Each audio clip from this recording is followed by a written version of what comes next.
உபவாசம் தேவனை பிரியப்படுத்தாது, நம்முடைய விசுவாசம் தான் தேவனை பிரியப்படுத்தாது சொல்றாரு. எனக்கு கொடுக்கப்பட்டிருக்கிற அதிகாரம், திருச்சபைக்கு கொடுக்கப்பட்டிருக்கிற அதிகாரம். இப்ப திருச்சபை இந்த அதிகாரத்தை பயன்படுத்த வேண்டும். கவனியுங்கள், நம்முடைய உபவாசம் தேவனை பிரியப்படுத்தாது, நம்முடைய விசுவாசம் தான் தேவனை பிரியப்படுத்தும். கவனியுங்கள், நம்முடைய உபவாசம் நம்முடைய ஜெபத்துக்கு பதிலை கொண்டு வருவது கிடையாது. நம்முடைய விசுவாசம் தான் நம்முடைய ஜெபத்துக்கான பதிலை அது கொண்டு வருகிறது. தேவனுடைய பிள்ளைகளை கவனியுங்கள், நீங்கள் பிள்ளைகள் என்றால் பிச்சை எடுக்க கூடாது. நீங்கள் பிச்சைக்காரர்கள் என்றால் அதிகாரத்தை பயன்படுத்த முடியாது. சத்தியவேதம் தெளிவாய் சொல்லுகிறது, நாம் தேவனுடைய பிள்ளைகளாய் இருக்கிறோம் என்று. நாம் கர்த்தருடைய வார்த்தைக்கு செல்லுவோம். எரேமியா தீர்க்க தரிசன புஸ்தகம் 51ஆம் அதிகாரம் 56வது வசனம். பாபிலோனை பாழாக்குகிறவன் அதின் மேல் வருகிறான், அதின் பராக்கிரமசாலிகள் பிடிபடுவார்கள், அவர்களுடைய வில்லுகள் முறிந்து போகும். சரி கட்டுகிற தேவனாகிய கர்த்தர் நிச்சயமாக பதில் அளிப்பார். கர்த்தர் நிச்சயமாக பதில் அளிப்பார். எல்லா கரங்களை வைத்து சொல்லுவோம். கர்த்தர் நிச்சயமாக பதிலளிப்பார். கர்த்தர் உறுதியாக பதிலளிப்பார். ஆமென். கடந்த பல வாரங்களாக நேம்ஸ் ஆஃப் காட், தேவனுடைய நாமங்கள், தேவனுடைய நாமங்களை குறித்து நாம் செவ்வாய்க்கிழமை ஆராதனைகளிலே நாம் தியானித்து கொண்டு வருகிறோம். நம்முடைய தேவனுக்கு சத்திய வேதத்தில் பல நாமங்கள் இருக்கிறது.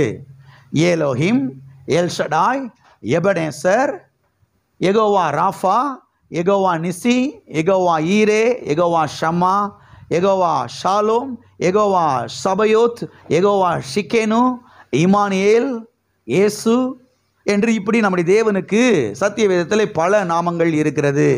அது மாத்திரமல்ல, அவருடைய ஒவ்வொரு நாமமும் அவருடைய சுபாவத்தை நமக்கு வெளிப்படுத்துகிறது, அவருடைய குணாதிசயத்தை நமக்கு வெளிப்படுத்துகிறது, அவருடைய தன்மையை நமக்கு வெளிப்படுத்துகிறது.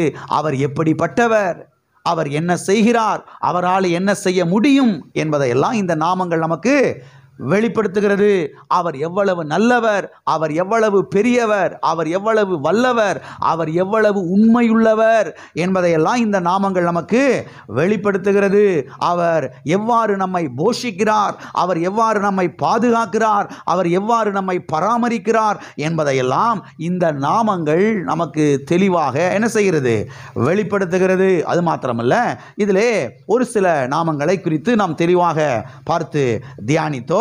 கடந்த வாரத்திலே ஒரு நாமத்தை நாம் பார்க்க ஆரம்பித்தோம். அது என்னவென்று சொன்னால் யெகோவா கமுவா. யெகோவா கமுவா, யெகோவா கமுவா என்கிற இந்த நாமத்தை நாம் பார்க்க ஆரம்பித்தோம். மறுபடியும் வாசிக்கிறேன், கவனிங்கள். எரேமியா தீர்க்க தரிசன புஸ்தகம் 51ஆம் அதிகாரம் 56ஆம் வசனத்தினுடைய கடைசி பகுதியை வாசிக்கிறேன், கவனியுங்கள். சரிகட்டுகிற தேவனாகிய கர்த்தர் நிச்சயமாக பதில் அளிப்பார். கர்த்தர் நிச்சயமாக என்ன செய்வார், பதில் அளிப்பார். இங்கே கர்த்தர் நிச்சயமாக பதில் அளிப்பார் என்கிற இந்த இடத்திலே தான் யெகோவா கமுவா என்கிற அந்த எபிரேய பதம் இங்கே பயன்படுத்தப்பட்டிருக்கிறது. சரி, யெகோவா கமுவா என்றால் என்ன அர்த்தம்? யெகோவா கமுவா என்றால் என்ன பொருள்? கர்த்தர் நிச்சயம் பதில் அளிப்பார் என்ற அர்த்தம். கர்த்தர் உறுதியாக பதில் அளிப்பார் என்று அர்த்தம். சரி, கர்த்தர் நிச்சயமாய் பதிலளிப்பார் என்றால் யாருக்கு பதிலளிப்பார், எதற்கு பதிலளிப்பார், யாருக்கு பதிலளிப்பார், எதற்கு பதிலளிப்பார் என்று சொன்னால் கர்த்தர் நம்முடைய ஜெபத்துக்கு பதிலளிப்பார், கர்த்தர் நம்முடைய விண்ணப்பத்துக்கு பதிலளிப்பார், கர்த்தர் நம்முடைய வேண்டுதலுக்கு பதிலளிப்பார், கர்த்தர் நம்முடைய சத்தத்துக்கு அவர் என்ன செய்வார், பதில் அளிப்பார் என்று அர்த்தம். இதில் பாருங்க, அநேக வசனங்களை பழைய ஏற்பாட்டிலும் புதிய ஏற்பாட்டிலும் நாம் எடுத்து பார்த்து தியானித்தோம். அதன் பிறகு சில உதாரணங்களை நாம் பார்த்தோம். ஆபிரகாம் ஜெபித்தான், கர்த்தர் பதில் கொடுத்தார். ஈசாக்கு ஜெபித்தான், கர்த்தர் அதை கேட்டு பதில் கொடுத்தார். பாருங்க, எசேக்கியா ராஜா அவன் ஜெபித்தான், கர்த்தர் அவன் ஜெபத்தை கேட்டு பதில் கொடுத்தார். அதன் பிறகு பாருங்க, எலியாவை குறித்து நான் பார்த்தோம். அவர் ஜெபித்தார். பாருங்க, ஜெபத்தை கர்த்தர் கேட்டு என்ன செய்தார்? அவர்களுக்கு பதில் அளித்தார். ஆண்டவராய் இயேசு கிறிஸ்து சொன்னார், மனிதனாக வந்த இயேசு கிறிஸ்து சொன்னார், பிதாவே, நீர் எப்பொழுதும் எனக்கு செவி கொடுக்கிறபடியால் நான் உம்மை ஸ்தோத்தரிக்கிறேன். நீர் எப்பொழுதும் செவி கொடுக்கிறீர் என்பதை நான் என்ன செய்திருக்கிறேன்? அறிந்திருக்கிறேன். இந்த அறிவு தான் ஒவ்வொரு கிறிஸ்தவ விசுவாசிகளுக்கும் வர வேண்டும். ஒவ்வொரு கிறிஸ்தவ போதகர்களுக்கும், ஒவ்வொரு கிறிஸ்தவ பிரசங்கியார்களுக்கும் வர வேண்டும். நீர் எப்பொழுதும் எனக்கு செவி கொடுக்கிறீர். நீர் எப்பொழுதும் 24 மணி நேரமும், வருஷம் 365 நாட்களும், காலையிலும் மாலையிலும் மத்தியானம் எவ்வேளையிலும் நீர் எனக்கு என்ன செய்கிறீர்? செவி கொடுக்கிறீர். என்னுடைய ஜெபத்துக்கு நீர் காதை அடைத்து கொள்ளுகிற தேவன் அல்ல. என்னுடைய ஜெபத்துக்கு நீர் என்ன செய்கிற தேவன்? செவி சாய்க்கிற தேவன். நாம் வாசித்தோம் அல்லவா? என் ஜெபத்தின் விண்ணப்பத்தை தள்ளாதிருந்த கர்த்தருக்கு ஸ்தோத்திரம் உண்டாவதாக. நம்முடைய ஜெபத்தின் விண்ணப்பத்தை அவர் என்ன செய்ய மாட்டார்? தள்ள மாட்டார். ஆமென். ஆகவே நம்முடைய தேவனுக்கு பெயர் யெகோவா கமுவா. கமுவா என்ற சொன்னால் என்ன அர்த்தம்? கர்த்தர் நிச்சயமாய் என்ன செய்வார்? பதில் அளிப்பார் என்று அர்த்தம். அது மாத்திரமல்ல, இதை தொடர்ந்து இன்னும் சில காரியங்களை இன்றைக்கு நாம் பார்க்க போகிறோம். அருமையானவர்களை கவனியுங்கள். யெகோவா கமுவா நம்முடைய ஜெபத்திற்கு பதில் தர வேண்டும் என்று சொன்னால், இல்லை கவனிச்சுட்டு வரீங்களா? யெகோவா கமுவா நம்முடைய ஜெபத்திற்கு பதில் தர வேண்டும் என்று சொன்னால், அவருடைய வார்த்தையின் சத்தத்தை நாம் கேட்க வேண்டியது அவசியமாக இருக்கிறது. எல்லாம் இருக்கிறீங்களா? நம்முடைய ஜெபத்தின் சத்தத்தை அவர் கேட்கணும்னா, அவருடைய வார்த்தையின் சத்தத்தை யார் கேட்கணும்? நாம கேட்க வேண்டும். இன்னைக்கு கிறிஸ்தவ விசுவாசிகள் என்ன நினைக்கிறாங்கன்னா, அவருடைய வார்த்தையின் சத்தத்தை நான் கேட்க மாட்டேன், ஆனால் என் வார்த்தையின் சத்தத்தை யார் கேட்டுறணும்? அவர் கேட்டுறணும். அவர் கேட்டு உடனே என்ன செஞ்சிடணும்? பதில் அழிச்சிடணும். பதில் உடனே அழிக்கலைன்னா நான் என்ன செய்வேன்? 7 நாள் உபவாசம் இருப்பேன். 7 நாள் உபவாசத்தில் பதில் வரலையா, 21 நாள் உபவாசம் இருப்பேன்.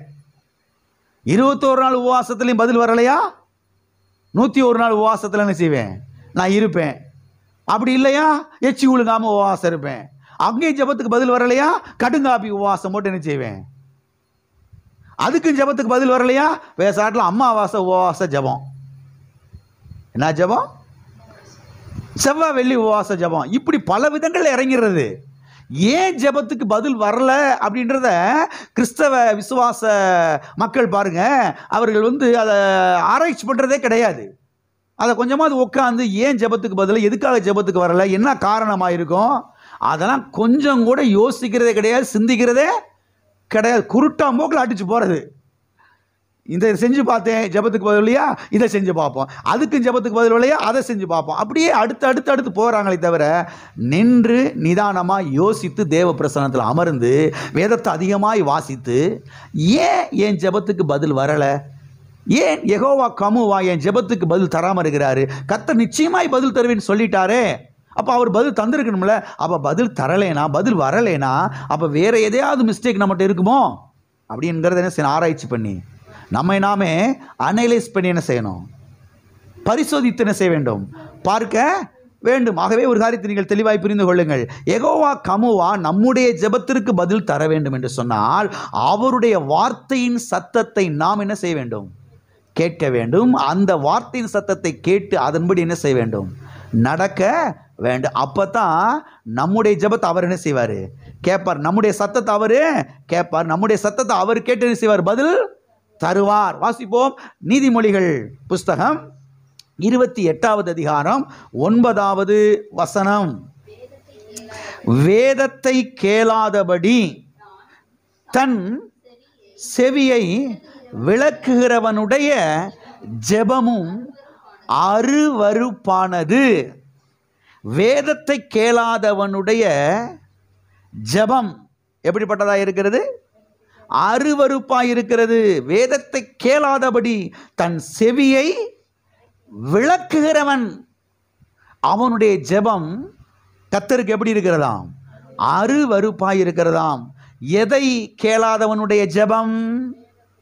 வேதத்தை, சத்திய வேதத்தை, கர்த்தருடைய வார்த்தையை கேளாதவனுடைய ஜெபம்.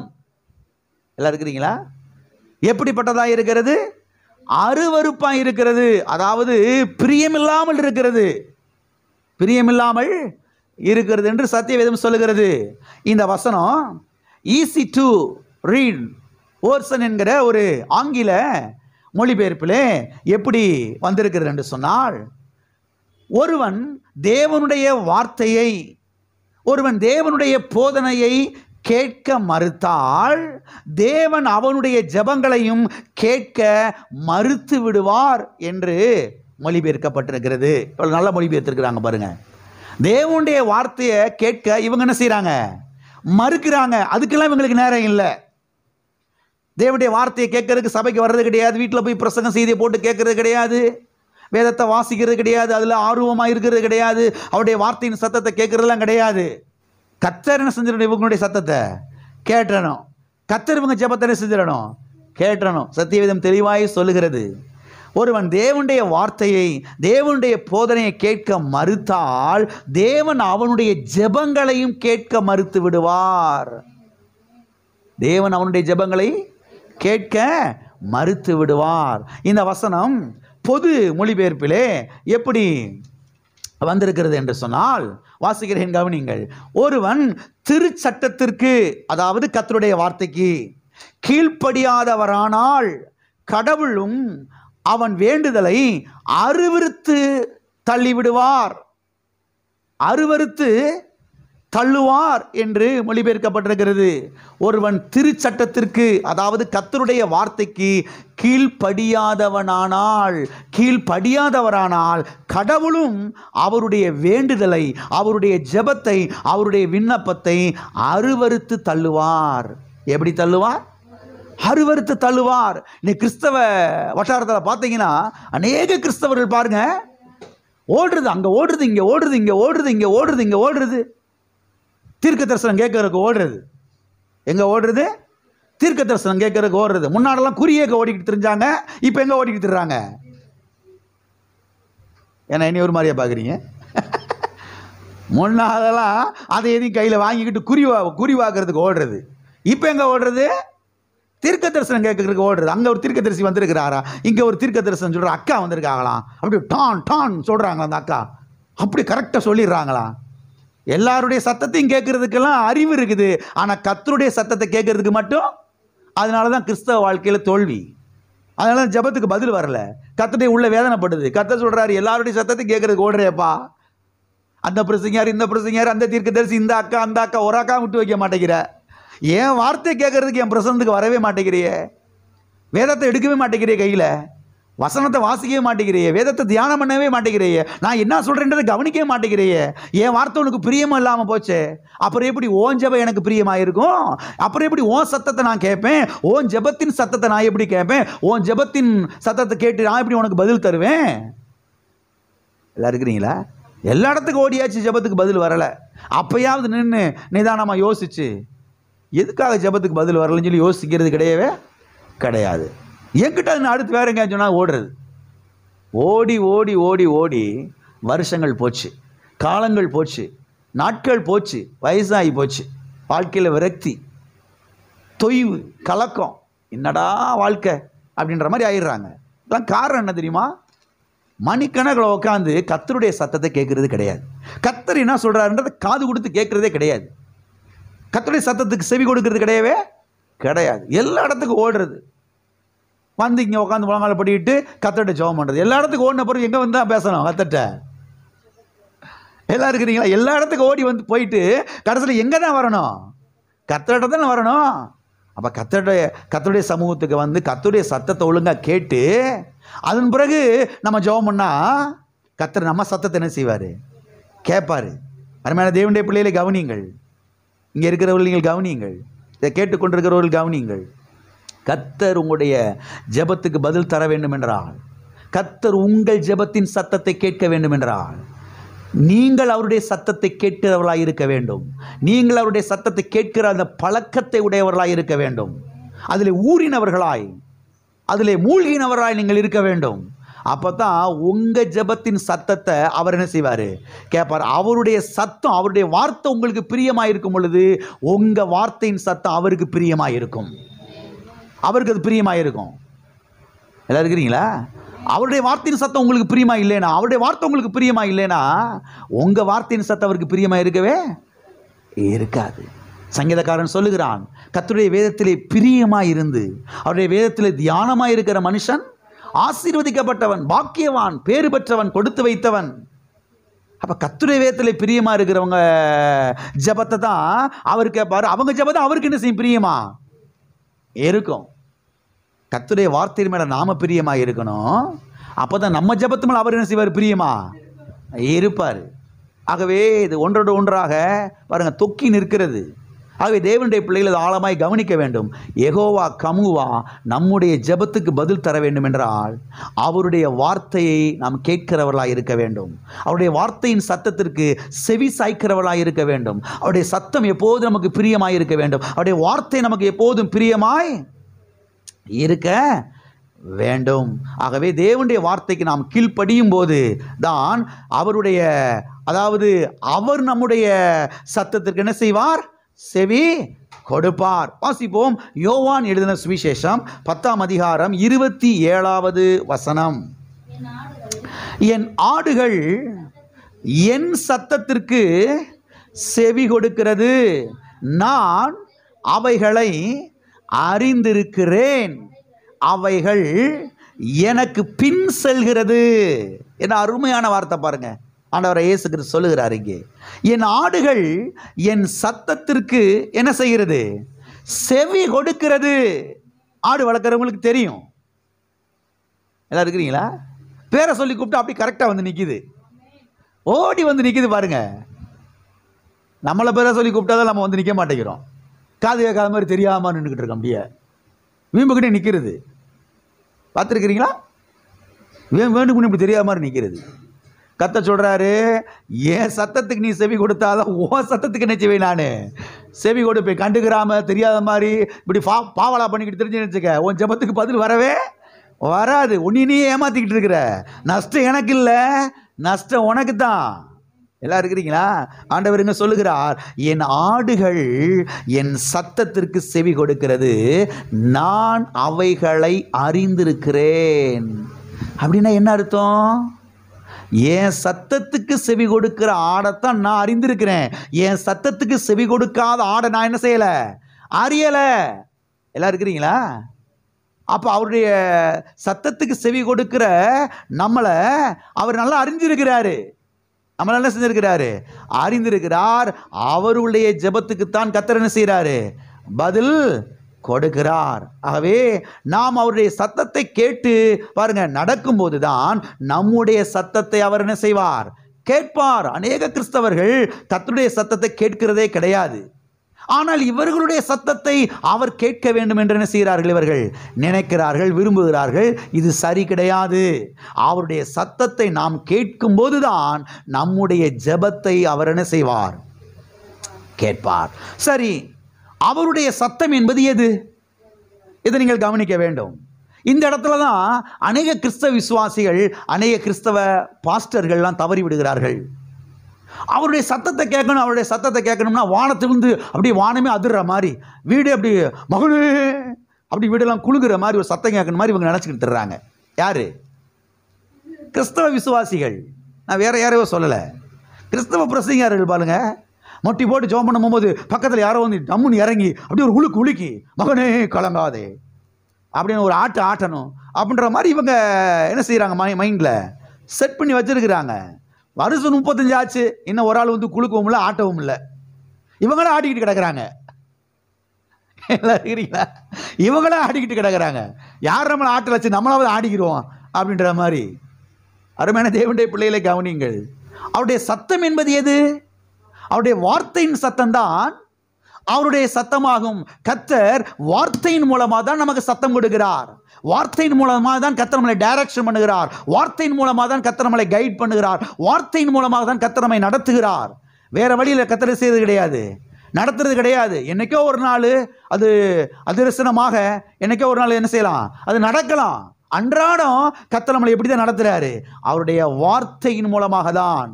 ஆகையால் தான் இந்த சபையில் வார்த்தை வார்த்தை வார்த்தை வார்த்தை நடிக்கிறோம். இன்னைக்கு வார்த்தை விட்டு மக்கள் வழி விலை எங்கேயே போயிடுறாங்க. ஒன்றுமில்லாமல் உட்காந்துருக்கிறாங்க. வார்த்தையை பிடித்து கொள்ளும் பொழுது, வார்த்தையின் சத்தத்தை கவனிக்கும் பொழுது நிச்சயமாய் நாம் வாழ்ந்து சுகமாய் இருப்போம். நிச்சயமாய் வாழ்ந்து சுகமாய் இருப்போம். தோற்று போக மாட்டோம். ஆமென். இளைத்து போக மாட்டோம். தொய்ந்து போக மாட்டோம். வெட்கப்பட்டு போக மாட்டோம். எனவே இந்த வார்த்தையை நாம் கேட்கும்போது நம்முடைய ஜெபத்திற்கு நிச்சயமாய் கர்த்தர் என்ன செய்வார்? அதை கேட்டு பதில் தருவார். ஆமென். வாசிப்போம். உபாகமம் 13ஆம் அதிகாரம் 4வது வசனம். நீங்கள் உங்கள் தேவனாகிய கர்த்தரை பின்பற்றி அவருக்கு பயந்து அவர் கற்பனைகளை கைக்கொண்டு அவர் சத்தத்தை கேட்டு அவரை சேவித்து அவரை பற்றி கொள்வீர்களாக.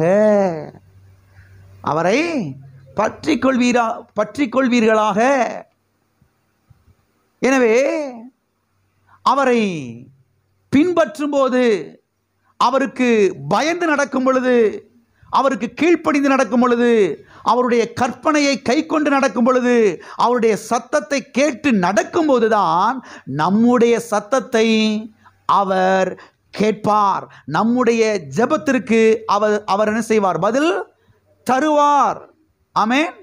மக்கள் பாருங்க, இந்த வார்த்தைக்கு முக்கியத்துவம் கொடுக்கிறதே கிடையாது.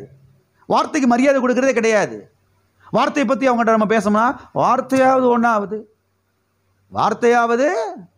ஒன்றாவது எங்க சபை உபதேசம் தான் எங்களுக்கு முக்கியம்.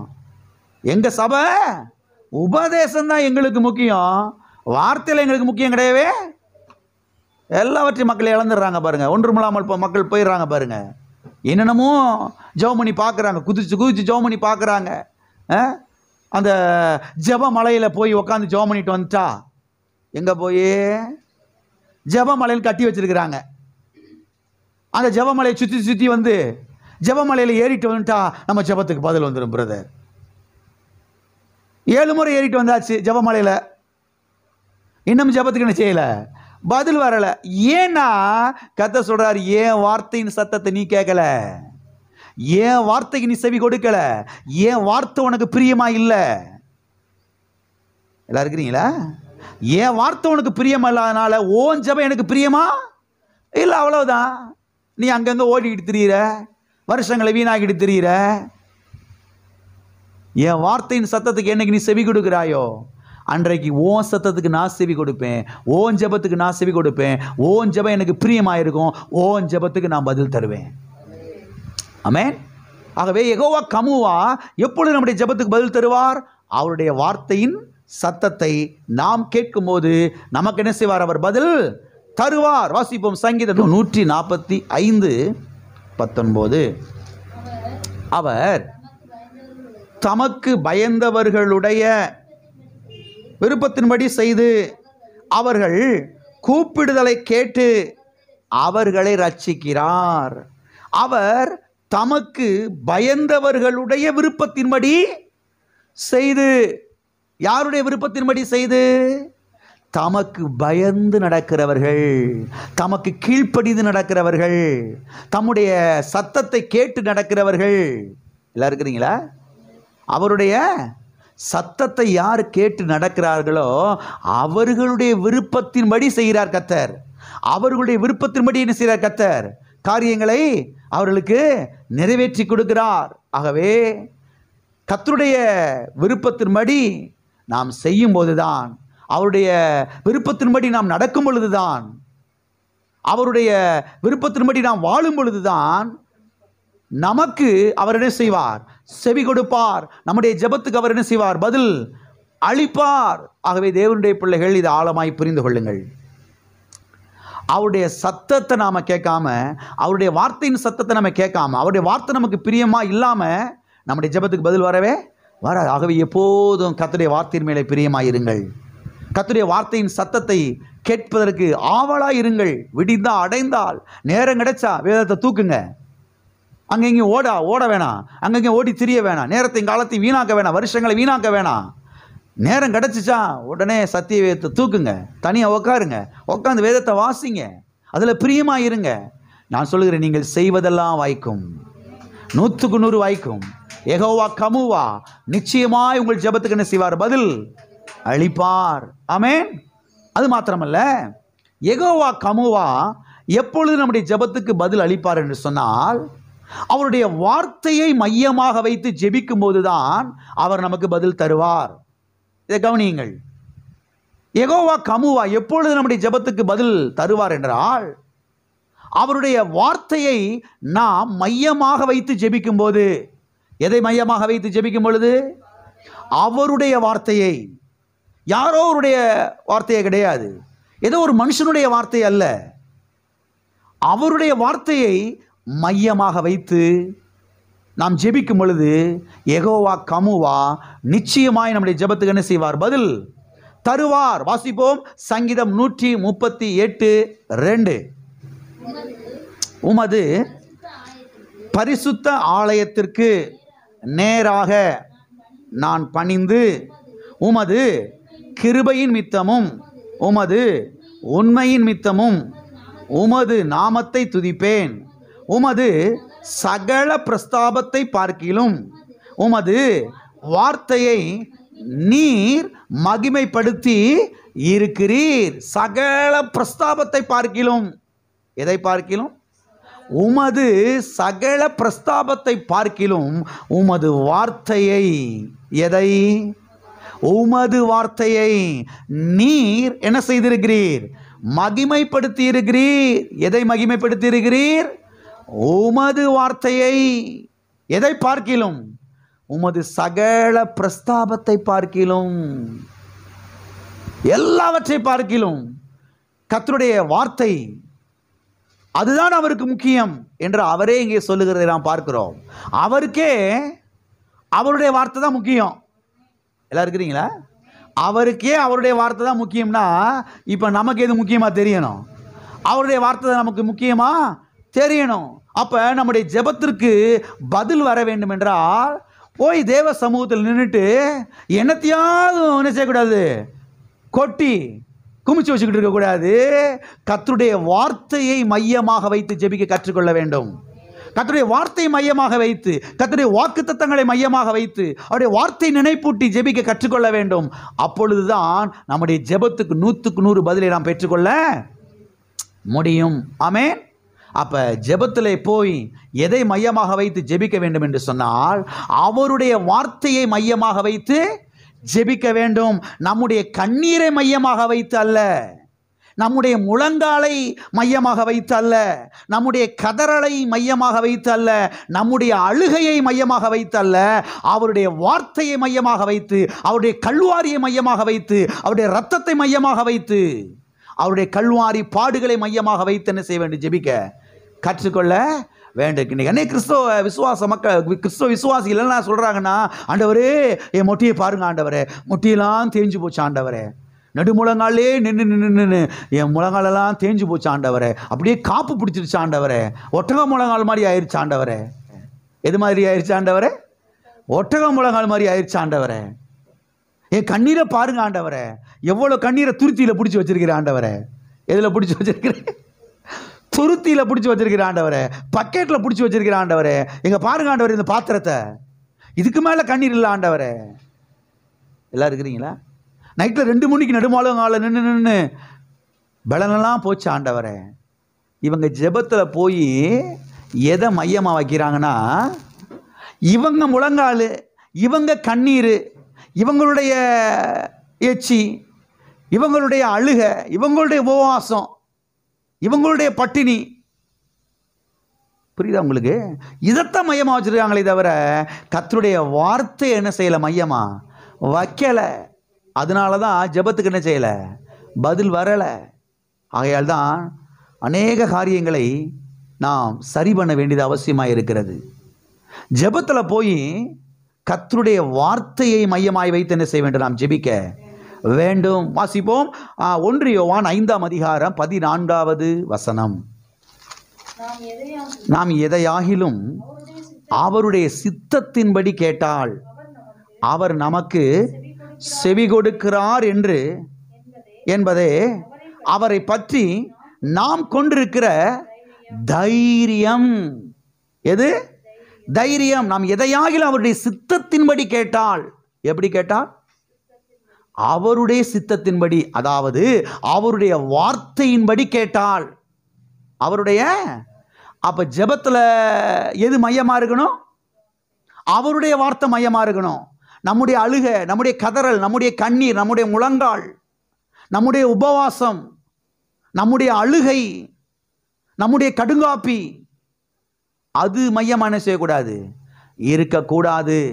அவருடைய வார்த்தை ஜெபத்திலே மையமாக இருந்தால்தான் நம்முடைய ஜெபத்துக்கு 100க்கு 100 பதிலை நாம் என்ன செய்ய முடியும்? பெற்றுக்கொள்ள முடியும். எனவே அவருடைய வார்த்தையை மையமாய் வைத்து ஜெபியுங்கள். நான் சொல்லுகிறேன், யெகோவா கமுவா நிச்சயமாய் உங்களுடைய ஜெபத்துக்கு பதில் தருவார். ஆமென். அது மாத்திரமல்ல, எப்பொழுது நம்முடைய ஜெபத்திற்கு பதில் வரும் என்று சொன்னால், நல்லா கவனிங்க, யெகோவா கமுவா என்றால் என்ன அர்த்தம்? கர்த்தர் நிச்சயமாய் பதில் அளிப்பார் என்று அர்த்தம். நிச்சயமா அவர் பதில் அளிப்பார். ஆனால் எப்போ நிச்சயமா அவர் பதில் அளிப்பார்? ஏன் சில வேளைகளில் ஜெபத்துக்கு பதில் வரல? அதை குறித்து தான் நான் பார்த்து கொண்டு வருகிறோம். கர்த்தருடைய வார்த்தையின்படி என்ன செய்ய வேண்டும்? ஜெபிக்க வேண்டும். கர்த்தருடைய வார்த்தையை மையமாய் வைத்து ஜெபிக்க வேண்டும். இப்போ இன்னொரு காரியத்தை சொல்கிறேன், கவனிங்க. எப்பொழுது நம்முடைய ஜெபத்திற்கு பதில் வரும் என்று சொன்னால், நாம் நம்முடைய பொல்லாத கிரியைகளை விட்டு, இது ஆழமாய் கவனியுங்கள், நாம் நம்முடைய பொல்லாத கிரியைகளை விட்டு, பொல்லாத வழிகளை விட்டு திரும்பும் போதுதான் நம்முடைய ஜெபத்திற்கு யெகோவா கமுவா பதில் தருவார் என்று சத்திய வேதம் சொல்லுகிறது. நாம் நம்முடைய அந்த பொல்லாத கிரியைகள், பொல்லாத செயல்பாடுகள், பொல்லாத அந்த வாழ்க்கை, அதை விட்டு நாம் திரும்ப வேண்டுமாம். ரட்சிக்கப்பட்டாச்சு, ஞானஸ்தானம் பெற்றாச்சு, பரிசுத்த ஆவியானுடைய அபிஷேகத்தை பெற்றாச்சு, ஆனாலும் இன்னும் அந்த பொல்லாத வழிகளை விட்டு திரும்பலையே. இன்னும் அந்த பொல்லாத வழிகளில் தானே போய்கிட்டு இருக்கிறோம் அநேகர். இன்னும் அந்த பொல்லாத வழியிலேயே போய் அந்த பொல்லாத செயல்களையே செஞ்சு அந்த பொல்லாத காரியத்திலே உழப்பிக்கிட்டு தானே கிடக்கிறோம். அதை விட முடியல பிரதர். என்ன பிரதர்? அதை விட முடியல சிஸ்டர். அந்த அந்த பீடியை என்ன செய்ய முடியல, அந்த சிகரெட்டை, அந்த மூக்குப்பொடியை, அந்த வெத்தலை என்ன செய்ய முடியல. எப்படியாவது மாதத்துக்கு ஒரு நாள் சினிமா கோட்டைக்கு போகணும்னு தோணுது பாஸ்டர். போய் வந்தாதான் கொஞ்சம் என்னமோ, அதை விட முடியல. கர்த்தர் சொல்கிறாரு, நீ உன்னுடைய பொல்லாத கிரியைகள், பப்ளிக்கில் தெருவுகள் நின்றுட்டு பச்சை பச்சையாக பேசுகிற பாரு, அசிங்கமாக பேசுகிற பாரு, ரவுடி மாதிரி பேசுகிற பாரு, அதை விட்டு இன்னும் மனம் திரும்ப முடியல, அதை விட்டு நீ வெளியில் வர முடியல. அப்புறம் எப்படி உன் ஜெபத்துக்கு பதில் வரும்னு நீ நினைக்கிற? உன் ஜெபத்துக்கு நான் பதில் கொடுக்கணும் எப்படி நீ நினைக்கிற? எனக்கு கீழ்ப்படிச்சு நடந்தால் தானே உன் ஜெபத்துக்கு பதில் வரும். எல்லாம் இருக்கிறீங்களா? கர்த்தர் சொல்கிறாரு, நீ உன்னுடைய பொல்லாத கிரியை விட்டு திரும்பு, நீ உன்னுடைய பொல்லாத அந்த வழிகளை விட்டு என்ன செய்ய திரும்பு. நீதிமொழிகளை நான் வாசிக்கிறோம், உன் கால் நடையை சீர்தூக்கி பார், உன் கால் நடையை சீர்தூக்கி பார். வேற யாரும் பார்க்க வேணாம், உன் கால் எங்கே போதும் உனக்கே தெரியும். ஒரு ஆள் வந்து சொல்லணுமாக்கும் நீ வந்து தப்பாக போறாடான்னு. எல்லாம் இருக்கிறீங்களா? நம்முடைய மனசாட்சி தான் நமக்கு நீதிமன்றம், நம்முடைய மனசாட்சி தான் நமக்கு போலீஸ் ஸ்டேஷன். போலீஸ்கார் வந்து சொல்லணுமாக்கும் நீ தப்பு பண்ணுற அப்படின்னு. ஏன் நாம தப்பு செய்கிறது நமக்கு தெரியாதா? நம்முடைய இருதயத்துக்கு தெரியாதா? நீதிபதி அங்கே மேலே நின்றுட்டு கூண்டுக்குள்ள நம்மளை நிறுத்தி நீ தப்பு பண்ணுகிறாய் அப்படின்னு சொல்லணுமா அவர்?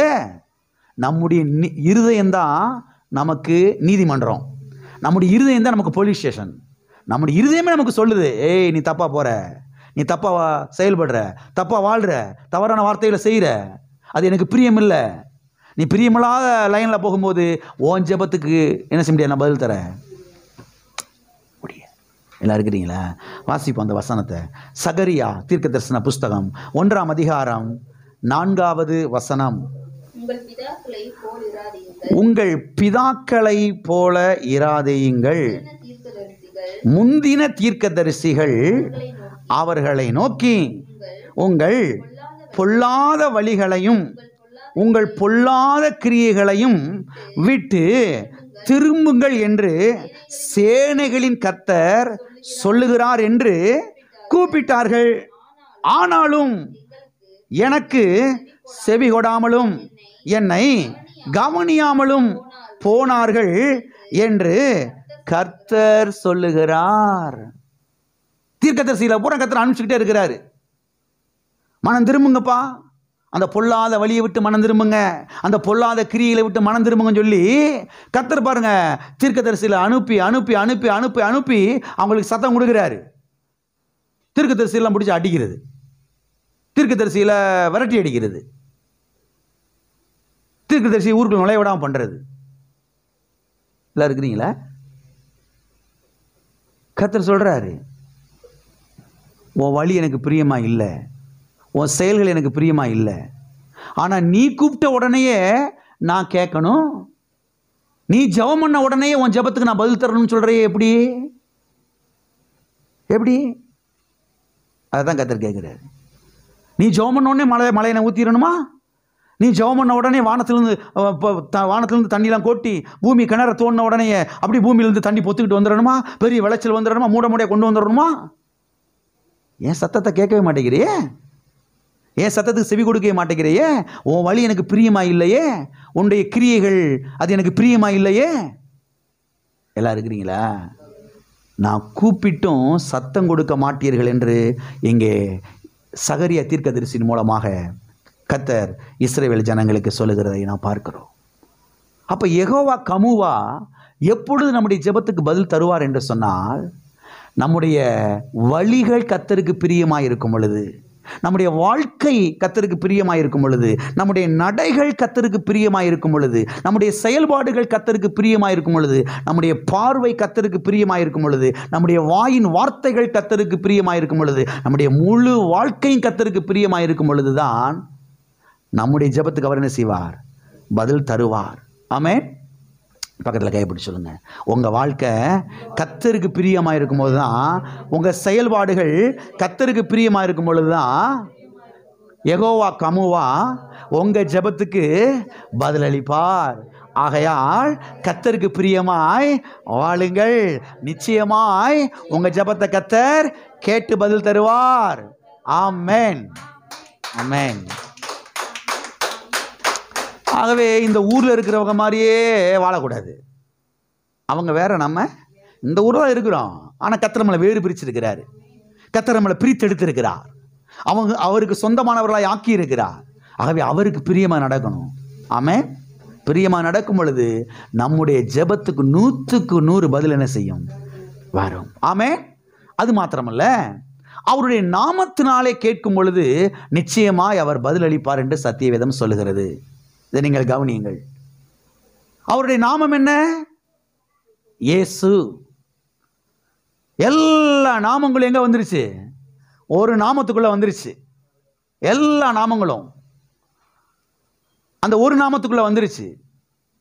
தேவன் இயேசு என்கிற பெயரிலே வெளிப்பட்டார். இயேசு என்கிற பெயரிலே வெளிப்பட்டார். தேவன் மாம்சத்திலே வெளிப்பட்டார். ஆமென். இயேசு என்பது ஒரு குடும்ப நாமம். இந்த போதனையுடைய கடைசி அதை நான் கொண்டு வர போகிறேன். இயேசு நாமத்தை குறித்து அந்த போதனையுடைய கடைசியை நான் கொண்டு வர போகிறேன். அப்போ அதெல்லாம் நான் கொண்டு வருவேன் பாருங்க. இயேசு என்பது ஒரு ஃபேமிலி நேம், குடும்ப பெயர், குடும்ப நாமம். எல்லாம் இருக்கிறீங்களா? என் நாமத்தினாலே அனுப்ப போகிற பரிசுத்த ஆவியானவர் என்று எழுதப்பட்டிருக்கிறது. அனுப்புகிறது எப்படி அனுப்புறாரு? என் நாமத்தினால தான் பரிசுத்த ஆவியானவர் அனுப்புறேன்றாரு. என் நாமத்தினாலே நீங்கள் எதை கேட்டால் என்று சொல்லுகிறார். பிதாவி நாமத்தினாலே நான் வந்தேன் என்று இயேசு சொல்லுகிறார். அப்ப இயேசு நாமம் என்பது ஏதோ ஒரு தனிப்பட்ட நாமம் அல்ல, அது குடும்ப நாமம், ஒரு ஃபேமிலி நேம். அந்த நாமத்தினால நாம ஜெபிக்கும் பொழுது நாம ஜெபத்துக்கு பதில் வரும்.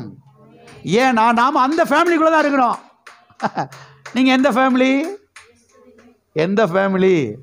இன்னைக்கு நீங்க எந்த ஃபேமிலின்னு கேட்டுட்டோம், உங்களை உட்கார வச்சு 2 மணி நேரம் செஞ்சிருவாங்க. நாங்கள் இந்த வகையாராக்கும், நாங்கள் இந்த வம்சமாக்கும், நாங்கள் இந்த வழியில் வர்றமாக்கும், நாங்கள் இங்கேருந்து வந்தமாக்கும், நாங்கள் இந்த வழியாக வந்தமாக்கும். யாத்தே சொல்லி முடியாது. சில ஆட்கள் சொல்லுவா, அவருக்கு ரத்தம் வந்துடும் போலேடா, அந்த மாதிரி சொல்லிக்கிட்டு இருப்பாங்க. பார்த்துருக்கிறீங்களா? அவ்வளவு கையாக பேசிக்கிட்டு இருப்பாங்க அவங்களுடைய இதெல்லாம். நீங்களும் நானும் ஒரு ஃபேமிலிக்குள்ள இருக்கிறோம். அந்த ஃபேமிலி இயேசுவின் ஃபேமிலி, இயேசுவின் குடும்பம். அந்த குடும்பத்துக்குள்ள நாம இருக்கிறோம். நான் சொல்றேன், போகிற இடத்துல எல்லாம் இந்த குடும்பத்தை குறித்து பெருமையா பேசுங்க. கர்த்தர் பாருங்க சந்தோஷப்படுவார். பரவாயில்ல என் பிள்ளை போகிற இடத்துல ஏன் என்னைய பற்றி வச்சுக்கிறேன் பெருமையா.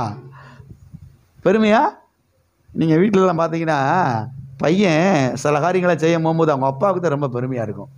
பார்த்துருக்கீங்களா? அப்படியே அவங்க அப்பாவுடைய அந்த ஃபேஸே மாறிடும். முள்ளடி அப்படி மீறி வெளியில் சொல்லாட்டினாலும் அந்த அந்த தோரணை தனியாக என்ன செய்யுது. ஏன்னா அந்த பையன் என்ன பண்ணுறான், அவங்க அப்பாவுக்கு அந்த நல்ல பேரை கொண்டு வந்து தர்றான். அவங்க அப்பா மாதிரி பேசுகிறான், அவங்க அப்பா மாதிரி செயல்படுறான், அவங்க அப்பா பேரை யூஸ் பண்ணுறான். எல்லாம் இருக்கிறீங்களா? அது அவருக்கு அவ்வளவு ஒரு பெருமையாக இருக்குது. நான் சொல்கிறேன், போகிற இடத்துலலாம் இயேசு நாமமாகி இந்த நாமத்தை, நம்ம அப்பாவுடைய நாமத்தை பெருமையாக பேசுனீங்கன்னா அவருடைய உள்ள அவ்வளோ மகிழ்ச்சி அடையும், அவ்வளவு சந்தோஷப்படும். ஆமென். ஆகவே சத்தியவேதம் தெளிவாய் சொல்லுகிறது, அவருடைய நாமத்தினாலே கேட்கும் பொழுது நிச்சயமாய் கர்த்தர் என்ன செய்வார், பதில் தருவார். வாசிப்போம் அந்த 2 வசனங்களை, நமக்கு பிரயோஜனமாக இருக்கும். யோவான் எழுதின சுவிசேஷம் 14ஆம் அதிகாரம் 14வது வசனம். என் நாமத்தினாலே நீங்கள் எதை கேட்டாலும் அதை நான் செய்வேன். என் நாமத்தினாலே நீங்கள் எதை கேட்டாலும், அவருடைய நாமம் என்ன? இயேசு. எல்லா நாமங்களும் இந்த நாமத்துக்குள்ள என்ன செஞ்சிருக்கு, இப்போ இருக்குது. அவருக்குள் எல்லாம் ஆம் என்றும் ஆமேன் என்றும் என்ன செய்கிறது, இருக்கிறது. ஆகவே இயேசுங்க சொல்லுகிறார், என் நாமத்தினாலே நீங்கள் எதை கேட்டாலும் அதை நான் உங்களுக்கு செய்வேன். வாசிப்போம் யோவான் எழுதின சுவிசேஷம் 16வது அதிகாரம் 23வது வசனம். அந்த நாளிலே நீங்கள் என்னிடத்தில் ஒன்றும் கேட்க மாட்டீர்கள், மெய்யாகவே மெய்யாகவே நான் உங்களுக்கு சொல்லுகிறேன், நீங்கள் என் நாமத்தினாலே பிதாவினிடத்தில் கேட்டுக்கொள்வது எதுவோ அதை அவர் உங்களுக்கு தருவார். இங்க ஆண்டவர் என்ன சொல்றாரு, என்கிட்ட வந்து நீங்க ஒண்ணுமே கேட்க வேணாம்பா, ஆண்டவரே தாங்க தாங்க தாங்க தாங்க என்கிட்ட ஒன்று நீங்க கேட்டுக்கிட்டு இருக்க வேணாம். ஏன் என்கிட்ட கேட்க வேணான்னா, என் நாமத்தினால நீங்க கேட்டா பிதா என்ன செய்வார், உங்களுக்கு தருவார். ஏன்னா நானும் இந்த நாமமும் ஒன்று, நான் வேற கிடையாது, என் பேர் வேற கிடையாது, நானும் என் பேரும் ஒன்று தான். உங்களை பேரை சொல்லி கூப்பிடுறாங்க, நீங்கள் வருவீங்களா, உங்கள் பேர் மட்டும் அப்படி நடந்து போகுமா? நீங்களும் ஒன்று தான், உங்கள் பேரும் ஒன்று தான், நீங்களும் உங்கள் நாமமும் ஒன்று தான். நீங்கள் வேற கிடையாது, உங்கள் நாமம் வேற கிடையவே கிடையாது. ஆண்டவர் இங்கே சொல்கிறாரு, நீங்கள் என்கிட்ட ஒன்றும் கேட்க வேணாம்பா, என் நாமத்தினால நீங்கள் கேளுங்க, அதை பிதாவாகி தேவன் என்ன செய்வார், உங்களுக்கு தருவார் என்று அவர் இங்கே சொல்லுகிறதை நாம் பார்க்கிறோம். ஆண்டவர் இங்கே என்ன சொல்லுகிறார், என் நாமத்தினாலே நீங்கள் எதை கேட்டாலும் அதை நான் என்ன செய்வேன், தருவேன் என்று சொல்லுகிறார். இப்போ எல்லாரும் ஆழமாக கவனிங்க. எல்லாம் கவனிக்கிறீங்களா? யார் தூங்கலையில? எல்லாம் கவனிங்க. எதை கேட்டாலும் என்று சொல்லும்போது நம்ம எதையெல்லாம் கேட்பாதெல்லாம் அவர் தரணுமா? என்ன பாஸ் இப்படி வந்தால் இப்படி வர்றீங்க? இல்லை கவனிக்கணும்ல. நம்ம எதையோ கேட்டுக்கிட்டு கிடக்கிறோம், வரலைன்னு சொன்ன உடனே புஷ்ஷுன்னு போயிடுறோம். கர்த்தர் என்ன சொல்கிறாரு, என் நாமத்தினாலே நீங்கள் எதை கேட்டாலும் அதை நான் உங்களுக்கு என்ன செய்வேன், தருவேன். இப்போ நான் என்ன கேட்குறேன்னா, நாம் இப்போ ஜெபத்தில் போய் எதையோ கேட்போம், எதையெல்லாம் கேட்போம், அதையெல்லாம் அவர் தருவாருங்கிற அர்த்தத்திலாம் அவர் இங்கே இப்படி சொல்கிறாரா? அருமையானவர்களை கவனியுங்கள். அவருடைய சித்தத்தின்படி கேட்டால் தருவேன் என்றுதான் அவர் என்ன செய்கிறார், சொல்லுகிறார். எனவே அவருடைய நாமத்தினால கேட்கணும், அவருடைய சித்தத்தின்படி கேட்கணும், அவருடைய சித்தத்தின்படி கேட்கணும், அவருடைய நாமத்தினால என்ன செய்யணும், கேட்கணும். எத்தனைக்கு புரிஞ்சு? புரியுதா? அவருடைய நாமத்தினால தான் நீங்கள் கேட்கணும், ஜெபிக்கணும். ஆனால் அதே வேளையில் அவருடைய சித்தத்தின்படியும் என்ன செய்யணும், நீங்கள் கேட்கணும். அவருடைய சித்தத்தின்படி கேட்கணும், அதே வேளையில் அவருடைய நாமத்தினால கேட்கணும். நான் எதையோ கேட்பேன், அவர் எனக்கு அதை தரணும், இல்லை இல்லை இல்லை, அவருடைய சித்தத்தின்படி கேட்டால் என்று ஆண்டவர் சொல்லுகிறதை நாம் இங்கே பார்க்கிறோம். அப்போ அவருடைய சித்தத்தின்படி என்றால் என்ன அர்த்தம்? அவருடைய வார்த்தையின்படி என்று அர்த்தம். அப்ப ஜெபத்துல போய் இயேசு நாமத்துல ஜெபிக்கணும்.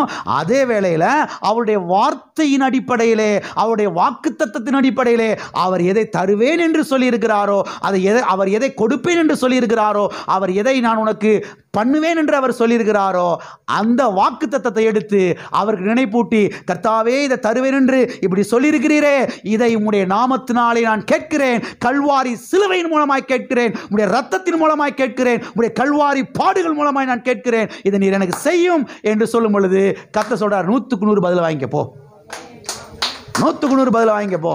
ஏன்னா என் நாமத்தினால கேட்டிருக்கிற, என் வார்த்தையின்படி கேட்டிருக்கிற, எதையோ நீ என்கிட்ட ஜெபிக்கல, எதையோ நீ ஆசைப்பட்டதை என்கிட்ட கேட்கல, எதையோ நீ கேட்கல, என் வார்த்தையின்படி, என் வாக்கு தத்தத்தின்படி நான் உனக்கு ப்ராமிஸ் பண்ணியிருக்கேன்ல, நான் உனக்கு ஏராளம் வாக்கு தத்தம் பண்ணியிருக்கேன்ல, அந்த வாக்கு தத்தத்தை கொண்டு வந்து வச்சு என் நாமத்தினால என்ன செஞ்சிருக்க, பண்ணி ஜெபம் பண்ணியிருக்கிற, அதனால நிச்சயமா நான் உனக்கு பதில் தந்தே தான் ஆகணும், பதில் தந்தே தான் ஆக வேண்டும். அவர் நாமம் யெகோவா கமுவா. யெகோவா கமுவா என்றால் என்ன? கர்த்தர் நிச்சயமாய் பதிலளிப்பார். ஆமென். பக்கத்தில் கைப்பிடி சொல்லுங்க, கர்த்தர் நிச்சயமாய் உங்களுக்கு பதிலளிப்பார், கர்த்தர் நிச்சயமாய் உங்களுக்கு பதிலளிப்பார். ஆமென். எல்லாரும் எளிமையின் இருப்ப நாம் ஜெபிப்போம். அடுத்த வாரத்தில் இன்னொரு நாமத்தை குறித்து நாம் தியானிக்கலாம். ஹல்லேலூயா, ஹல்லேலூயா. கல்வாரி சிலுவையின் மூலமாக சம்பாதித்து வைத்திருக்கிற அந்த ஆசீர்வாதங்களை நாம் பெற்று அனுபவிக்க வேண்டும் என்றால் அவருடைய வார்த்தையின்படி நாம் ஜெபிக்க வேண்டும், அவருடைய நாமத்தினாலே ஜெபிக்க வேண்டும். நம்முடைய வழிகள் அவருக்கு பிரியமாய் இருக்க வேண்டும், நம்முடைய செயல்கள் அவருக்கு பிரியமாய் இருக்க வேண்டும். அவருடைய வார்த்தையை மையமாய் வைத்து ஜெபிக்க வேண்டும், அவருடைய வார்த்தையின்படி ஜெபிக்க வேண்டும். அவ்விதமாய் வரும்பொழுதுதான் நம்முடைய ஜெபத்துக்கு நாம் 100க்கு 100 பதிலை பெற்றுக்கொள்ள முடியும். எல்லார் கரங்களை உயர்த்தி, கர்த்தாவே என் வாழ்க்கையை நான் சரிப்படுத்துகிறேன், என் வாழ்க்கையை நான் ஒழுங்குபடுத்துகிறேன், தேவையில்லாத காரியங்கள்லாம் என் வாழ்க்கையை விட்டு வெட்டி எடுக்கிறேன், துரத்தி அடிக்கிறேன் ஆண்டவரே, என் கால்நடையை நான் சீர்தூக்கி பார்க்குறேன், உங்களுக்கு பிரியமில்லாத காரியங்களை வெட்டி எறிகிற ஆண்டவரே, எனக்கு உதவி செய்யுங்க பரிசுத்த ஆவியானவரே, தூய ஆவியானவரே எனக்கு உதவி செய்யும். என் வாழ்க்கை உங்களுக்கு பிரியமாக இருக்கணும், என் வாழ்க்கை உங்களுக்கு உகந்ததாக இருக்கணும். கர்த்தாவே உங்கள் ஸ்தோத்திர ஆண்டவர், என் வாழ்க்கை உங்களுக்கு பிரியமாக இருக்கும் பொழுது, என் செயல்கள் உங்களுக்கு பிரியமாக இருக்கும் பொழுது நிச்சயமாக என் ஜெபத்தை கேட்பீர். உம்முடைய சத்தத்தை நான் கேட்டு நடக்கிறேன். உம்முடைய வார்த்தை தான் சத்தம், உம்முடைய வார்த்தையின் சத்தம் தான் உம்முடைய சத்தம். ஆண்டவர், உம்முடைய வார்த்தையின் சத்தத்தை நான் கேட்டு நடக்கிறேன் ஆண்டவரே, எனக்கு உதவி செய்யும், எனக்கு உதவி செய்யும். என் ஜெபத்துக்கெல்லாம் நீர் பதில் தாரும், என்னுடைய விருப்பங்களை நிறைவேற்றும், என் வாஞ்சைகளை நிறைவேற்றும். என் ஆடுகள் என் சத்தத்துக்கு செவி கொடுக்கிறது, அவைகளை நான் அறிந்திருக்கிறேன். கர்த்தாவே, என்னை நீர் அறிந்திருக்கிறீர். ஏனென்றால் நான் உம்முடைய சத்தத்துக்கு செவி கொடுக்கிற ஆட்டுக்குட்டி, நான் உம்முடைய சத்தத்துக்கு செவி கொடுக்கிற ஆடு, நான் உம்முடைய சத்தத்துக்கு செவி கொடுக்கிற பிள்ளை. ஆகையால் என்னை நீர் அறிந்திருக்கிறீர். என் ஜெபத்துக்கு 100க்கு 100 நீ பதில் தருகிறீர். உம்முடைய வார்த்தை எனக்கு பிரியமாக இருக்கிறது. ஆகையால் நிச்சயமாக என் ஜெபத்துக்கு பதில் தருகிறீர். நான் செய்வதெல்லாம் வாய்க்கிறது. ஓ ஸ்தோத்திரம் ஆண்டவரே, என்னை அர்ப்பணிக்கிறேன், என்னை அர்ப்பணிக்கிறேன் ஆண்டவரே. மற்ற ஜனங்களைப் போல நான் வாழ மாட்டேன், உமக்கு பிரியமாய் வாழப்போகிறேன், உமக்கு உகந்த வாழ்க்கை நான் வாழப்போகிறேன். ஹல்லேலூயா, ஹல்லேலூயா. பிதாவே, இயேசு நாமத்தில் உம்முடைய சமூகத்தில் நாங்கள் வருகிறோம். ஆசீர்வதிக்கப்பட்ட இந்த மாலை வேலைக்காக உமக்கு ஸ்தோத்திரம். கர்த்தாவே, இன்றைக்கு எங்களோடு நீர் பேசியிருக்கிறீர். கர்த்தாவே, நிச்சயமாக எங்களுக்கு பதில் தருவீராண்டவரே. கர்த்தாவே, எங்களுடைய விருப்பங்களை நிறைவேற்றுவீராண்டவரே. நிச்சயமாய் கர்த்தாவே எங்களுக்கு செவி சாய்ப்பீர். ஒரு நாளும் நீர் எங்களை வெட்கப்பட்டு போக விட மாட்டீராண்டவரே. கர்த்தா, ஒரு நாள் நீர் எங்களை தலை குனிந்து நிற்க விட மாட்டீராண்டவரே. எங்களை தலை நிமிர்ந்து நடக்க பண்ணுவீர். நீரே எங்கள் தேவனாகிய கர்த்தர் யெகோவா கமுவாவே. நிச்சயமாய் கர்த்தாவே நீர் பதில் தந்ததுக்காக ஸ்தோத்திரம். மகிமையெல்லாம் உமக்கே நாங்கள் ஏறெடுக்கிறோம், செலுத்துகிறோம். இயேசு நாமத்தில் பிதாவே, என் ஆத்துமாவே கர்த்தரை ஸ்தோத்திரி, என் முழு உள்ளமே அவருடைய பரிசுத்த நாமத்தை ஸ்தோத்திரி. என் ஆத்துமாவே கர்த்தரை ஸ்தோத்திரி, கர்த்தர் செய்த சகல உபகாரங்களையும் மறவாதே. நம்முடைய கர்த்தராகிய இயேசு கிறிஸ்துவின் கிருபையும் பிதாவாகிய தேவனுடைய அன்பும் பரிசுத்த ஆவியானவருடைய ஐக்கியமும் இப்போதும் எப்போதும் நாம் அனைவரோடும் கூட சதா காலங்களிலும் இருப்பதாக.